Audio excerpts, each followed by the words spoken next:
ಆಟ ಆಡ್ಕೊಂಡು ಒಂದು ನೆಕ್ಸ್ಟ್ ಟೈಮ್ ನೋಡ್ಬಿಟ್ಟು ಎಲ್ಲ ಉಂಟು. ಈಗ ಬರ್ತಾ ಇದೀವಿ ಸ್ವಿಮ್ಮಿಂಗ್ ಪೂಲ್ಗೆ. ನಾನು ಅಮರೇಶ್ ಈಗ ಹೋಗ್ತಾ ಇದೀವಿ ಒಳಗೆ. ಶಶಾಂಕ್ ಸರ್ ಬರ್ತೀನಿ ಅಂತ ಅಂದಿರಿ. ಸಂಪೈ ಕೈ ಕೊಟ್ಬಿಟ್ರು. ನೆಗಾಡ್ತೀಯಲ್ರಿ ಯಾಕ್ರಿ?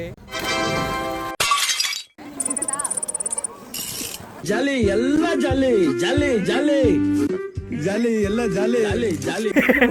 ಮತ್ತೆ ಹೆಂಗೈತ್ರಿ ಸ್ವಿಮ್ಮಿಂಗು? ಹೇಳಪ್ಪ ನಿನ್ನ ಅಭಿಪ್ರಾಯ. ನಮ್ಮ ಹುಣಸೂರಿನ ಸ್ವಿಮ್ಮಿಂಗ್ ಪೂಲ್ ಇವತ್ತೇ ಒಂದು ಮಕ್ಕರಾಗ್ಬಿಟ್ಟೈತೆ.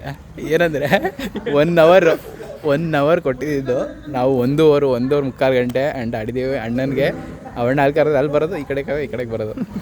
ಆಟ ಆಡ್ಕೊಂಡು ಒಂದು ನೆಕ್ಸ್ಟ್ ಟೈಮ್ ನೋಡ್ಬಿಟ್ಟು ಗೊತ್ತಾಗಲ್ಲ. ಸೊ ನೆಕ್ಸ್ಟ್ ಟೈಮ್ ಅಂದರೆ ಅಣ್ಣ ನಾವೇ ಪ್ರಮೋಷನ್ ಮಾಡ್ತಾ ಇದ್ದೀವಿ ಅಂತ ಅಂದ್ಬಿಡೋದು ಅಷ್ಟೇ. ಮಂಡ್ಯದಲ್ಲಿ 60 ರುಪೀಸ್ 70 ರುಪೀಸ್ ಅನಿಸುತ್ತೆ.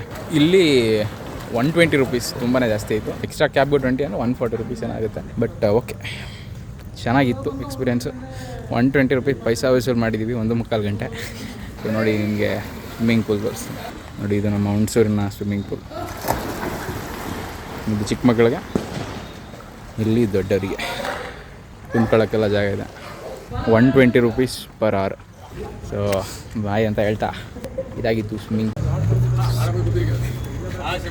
ನೋಡಿ ಈಗ ಟೀಗೆ ಸಿಕ್ಕವ್ರೆ. Swimming ಪೂಲ್ದಲ್ಲಿ ಸಿಗದೇದವರು 2 coffee. ಯಾವ ನೆಪಕ್ಕೂ ಸಿಗಲ್ಲ, ಟೀ ನೆಪಕ್ಕೆ ಮಾತ್ರ ಸಿಗ್ತೀವಿ ಅಷ್ಟೇ.